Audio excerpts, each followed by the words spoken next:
One of my favorite podcasts is the 21 Hats podcast by Advantage Media TV. It's hosted by my friend Lauren Feldman.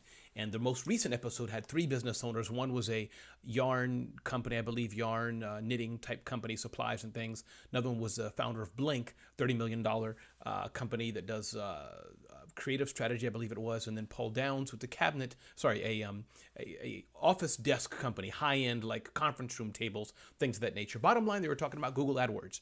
And I think they all agreed that digital advertising is a must. It's great. SEO is good, but digital advertising, especially for a repeatable product, is important to do. That's one. Two, the important thing they talked about was Google AdWords is important for all of their businesses in one way or another. But here's where they disagreed. Three business owners, three smart people. Here's where they disagreed, and I wanted to summarize the discussion.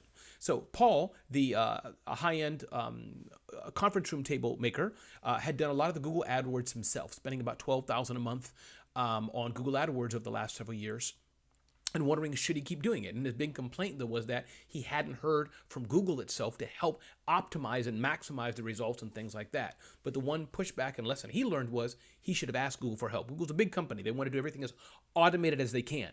And the advice to him from the crocheting lady company who owned that business was that you should have reached out. Google would find a number and they'll help you. They can even give you an account manager to help you. So that was that. In fairness, I must say Facebook does proactively reach out when you start advertising and does help you. So kudos to Facebook for that.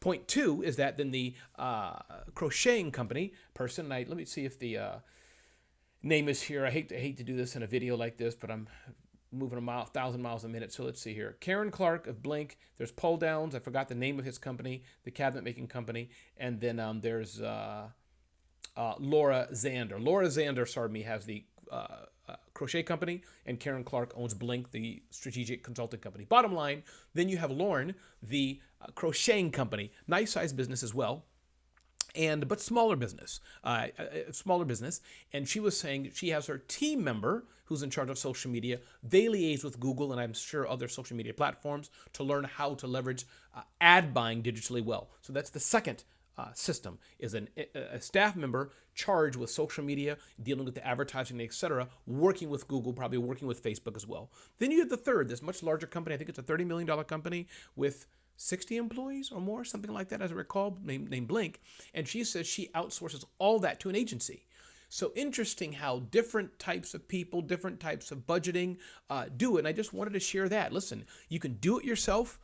But I suggest that as you grow, ideally speaking, you probably want to outsource as much as you can to other people who are experts on that, whether that's your own employee or even a small agency, even a one-person agency, that you can outsource that and they can get back to you every week with the results and things of that nature to hold them accountable. So I thought the 21 Hats podcast today by Lauren Feldman was great. A lot of great insight, three different business owners of how they're doing it.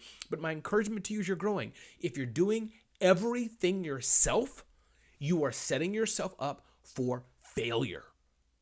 You must, if you want to grow, build a team around you who can work with you to help you grow your business and help, frankly, do what needs to be done so you can focus on the one or two things that you really do well. And for me, it's sales and the relationship I have with our partners and the vision for an event, like the 5-hour Survive and Thrive Summit. That was my baby. Thank God for giving me that idea, but that's what I do well, set that vision. Then I work with a great team. They're experts in event management, experts in the agenda and the flow and things like that. That's Liz. You have Jamie, who's expert in the behind-the-scenes operations, nuts and bolts, and how things flow. That's her genius. So I have people who can do things way better than me. But I know the skill set I have, and inspiring the team and just kind of overviewing because it is my company. So I hope that helps. 21 Hats podcast. Check it out. Great discussion today. But really the thing is, should you do it all yourself? Should you have a team member do it, or should you outsource that to an agency? And the discussion they had to kind of fight, they had a little bit, was how much should you invest in marketing? And one person invests about 10% or probably 5% or whatever it was of their budget in marketing. The other one didn't. And this goes back to, as Mike Michalowicz says, profit first, the higher profit margin you have, the more you can invest in these things in your business. So I hope that helps, but just wanted to share that. And that's that. Take care.